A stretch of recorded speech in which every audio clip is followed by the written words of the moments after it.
Hi అండి, ఇవాళ మీ అందరి కోసం నేను కీరా దోసకాయ టమాటో పచ్చడి తీసుకొచ్చాను. దీని రెసిపీ నేను మీకు షేర్ చేస్తున్నాను. చాలా చాలా టేస్టీగా ఉంటుంది. మీరు కూడా తప్పకుండా ట్రై చేయండి. చిన్నపిల్లలు కాదు, పెద్దవాళ్ళు కూడా లైక్ చేస్తారు. అంత బాగుంటుంది. ఒక డిఫరెంట్ అయిన పచ్చడిలా ఉంటుంది. సో మీరు తప్పకుండా ట్రై చేసి నా కామెంట్ బాక్స్లో పెట్టండి. చాలా బాగుందని. ఇదే టెక్స్చర్లో ఉండాలండి.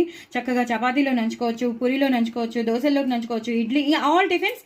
ఇంకా అలాగే వేడివేడి అన్నంలో నెయ్యి వేసుకుని, వేడివేడిగా ఉండాలి అన్నం, మాత్రం వేడివేడిగా ఉండాలి.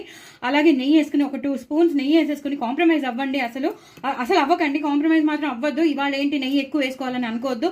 చక్కగా వేడివేడి అన్నంలో ఎక్కువ వేసుకుని తినండి. చాలా చాలా చాలా చాలా చాలా టేస్టీగా ఉండే కీరా దోసకాయ టమాటో పచ్చడి. కీరా దోసకాయతో కూడా మనం పచ్చడి చేయొచ్చని నేనైతే అనుకుంటున్నాను. సో మీరు కూడా తప్పకుండా చేయండి. చాలా చాలా టేస్టీగా వచ్చింది. చాలా అంటే చాలా టేస్టీగా వచ్చింది. మీరు పక్కనున్న గంట సింబల్ని టపిమని కొట్టండి. ఇంకో నలుగురికి షేర్ చేయండి. నా ఛానల్ సబ్స్క్రైబ్ చేసుకోవడం మాత్రం అస్సలు మర్చిపోద్దు. అస్సలు మర్చిపోవద్దు. మీరు ఇది ట్రై చేయండి, చేసుకోండి, కామెంట్ బాక్స్లో పెట్టండి. బాయ్ అండి.